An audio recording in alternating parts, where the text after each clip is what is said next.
Hi, boys and girls. You might be wondering why I'm wearing a baseball jersey and a baseball hat. Let's see if you can figure out where I am today. Today, I'm going to be reading The Field Beyond the Outfield, and this is written by Mark Teague.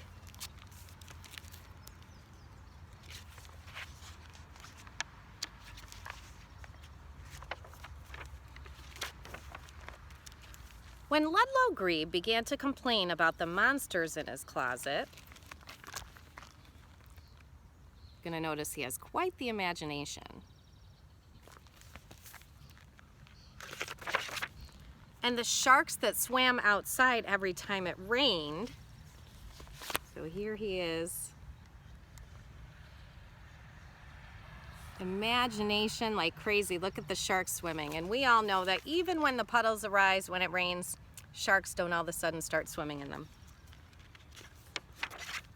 His parents decided that he needed something real to think about. So they signed him up to play baseball. So here's the picture. And does it look like he's very excited to play baseball?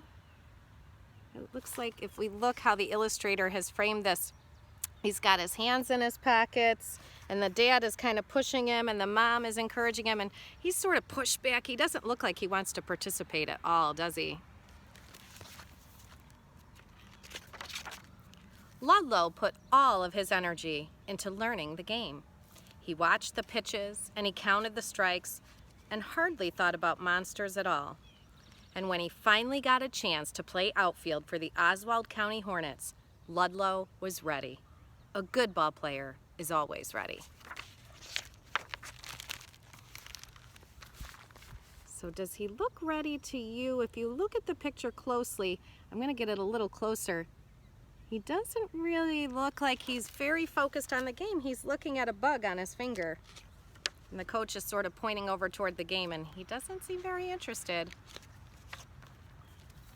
They told him to play back, far, far back, to where the weeds got scraggly and the other players looked as small as ants. So there he is, and we know, if any of us have ever played baseball, that the outfield is beyond the infield, okay? So I'm gonna change the camera to show you.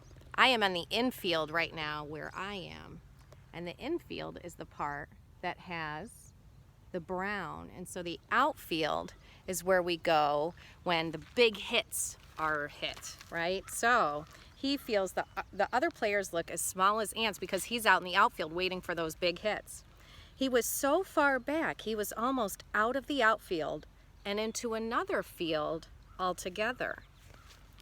So take a look and notice how all of a sudden the other field where he is, so we can see there's kind of like behind him, there's a little bit of a field. And all of a sudden he looks back into that other field and he sees bugs. And it looks like the bugs have mitts and gloves to play and ball. Where another game of baseball was in progress, in a towering stadium topped with pennants and filled with monsters of various types. So even as he is playing baseball, Ludlow's imagination is getting him going. So he's imagining that he's involved with the game on his end, and then behind him is a game starring all kinds of bug athletes and a bug stadium filled with people. It was just what Ludlow feared might happen, but he reminded himself that a good ball player must always keep his mind on the game. So he watched the pitches and counted the strikes, and when the other fielder asked if he could hit, he told him that, in fact, he could. So he's imagining that the other player in the other bug game behind him has asked him.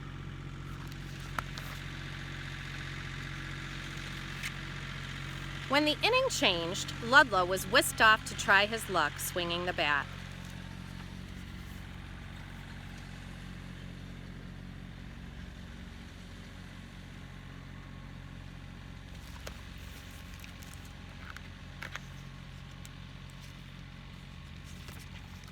The monsters in the stands became quiet when Ludlow stepped up to the plate. His stomach growled and his legs felt weak.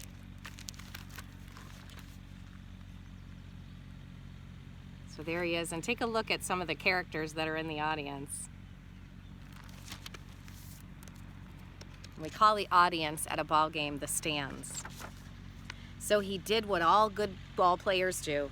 He tipped his hat, he tapped his shoes, and grinned. A big league grin.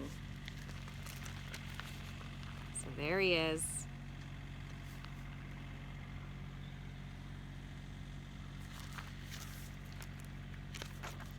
The pitcher threw a fastball with one hand and a curveball with another. Take a look at the pitcher. Quite the bug. Because he has so many hands, he can throw lots of hands.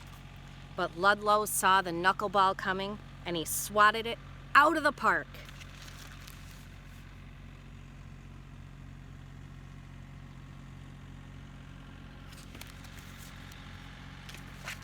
It seemed like the cheering would never stop. So take a look. All the bugs have Ludlow held up in the air. But Ludlow had his own game to get back to, and night was coming on. So he waves goodbye, and here he is back at the human game on this side of the field. His parents smiled at him when he came in from the field. "You'll get more action next time," said his father. So for the human game, it kind of tells us maybe not a lot happened in the outfield. But in Ludlow's mind, he got lots of action because of all the imagination he imagined going on behind him. That night, Ludlow went to bed without complaining, and the monsters in his closet didn't bother him at all. He was ready for what the next day would bring. A good ball player is always ready.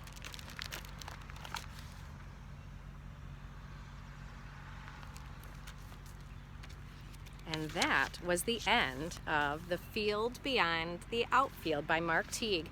And I hope you enjoyed it. I know we've got some ball players in our class who haven't gotten the chance to be able to play ball this season. And so I hope you remember that good ball players are always ready. So even though you haven't gotten to play ball out here, hopefully you can figure out where I am.